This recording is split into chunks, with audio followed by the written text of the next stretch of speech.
ഒരു കാലത്തെ നോമ്പ് സൽക്കാരങ്ങളിൽ പ്രധാനപ്പെട്ട ഒരു വിഭവമായിരുന്നു ഈ ഒരു ബണ്ണിറച്ചത്. പക്ഷെ ഇപ്പോൾ അതൊന്നും കാണാനേ ഇല്ല കേട്ടോ. ഇന്ന് നമുക്ക് ആ ബണ്ണിറച്ചതാണ് തയ്യാറാക്കുന്നത്. എങ്ങനെ നോക്കാം. വെളിച്ചെണ്ണ ഒഴിച്ച് അതിലേക്ക് സവാള ഇട്ട് വഴറ്റിയെടുക്കുക. പിന്നെ ഇഞ്ചി വെളുത്തുള്ളി പേസ്റ്റ് ചേർത്ത് കൊടുക്കുക. പച്ചമുളകും തക്കാളിയും കറിവേപ്പില ഇട്ട് കൊടുക്കുക. തക്കാളി നല്ലപോലെ ഉടഞ്ഞു വരാൻ ഒന്ന് മൂടി വെച്ച് വേവിച്ചോളൂ. ഈ സമയം ഞാൻ പ്രത്യേകം പറയണേ, ഒരുപാട് മസാല ചേർക്കരുത് കേട്ടോ. 1/4 ടീസ്പൂൺ മഞ്ഞൾപ്പൊടിയും ചിക്കൻ്റെ മസാല 1 ടീസ്പൂണുമാണ് ചേർത്ത് കൊടുത്തേക്കുന്നത്. ആവശ്യത്തിനുള്ള ഉപ്പും ബണ്ണിൽ നിന്ന് എടുത്തിട്ടുണ്ടായിരുന്ന ആ പീസസും അതിൽ ചേർത്തിട്ട് നന്നായിട്ട് വഴറ്റി വെക്കുക കേട്ടോ.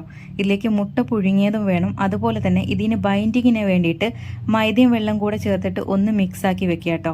എന്നിട്ട് മസാല ഇതിലേക്ക് വെക്കുക. അതിനുശേഷം മുട്ട പുഴുങ്ങിയത് അതിൻ്റെ മുകളിൽ വെച്ച് കൊടുത്ത് ഇതുപോലെ ആ മൈദ കൂട്ടി വെച്ചിട്ടൊന്ന് അടച്ചു വെക്കുക. ബട്ടറിലോ ഓയിലോ നിങ്ങൾക്കിത് ഒന്ന് ടോസ്റ്റ് ചെയ്തെടുക്കുക കേട്ടോ. അപ്പോൾ ഞാൻ ഇൻഡക്ഷനിൽ വെച്ചുകൊണ്ട് ഇതിൻ്റെ നടുക്ക് ഭാഗം ഒന്ന് കരിഞ്ഞു പോയിട്ടുണ്ട്. അത് ശ്രദ്ധിക്കുക. എപ്പോഴും മീഡിയം ടു ലോ ഫ്ലെയിമിലാക്കിയിട്ട് എല്ലാ ഭാഗവും നമ്മളൊന്ന് മുരിച്ചെടുക്കുക കേട്ടോ. ഇതാണ് നമ്മുടെ പണ്ടത്തെ ആ ബൺ നിറച്ചത്. ഒന്ന് കഴിച്ച് നോക്കിയോളൂ കേട്ടോ.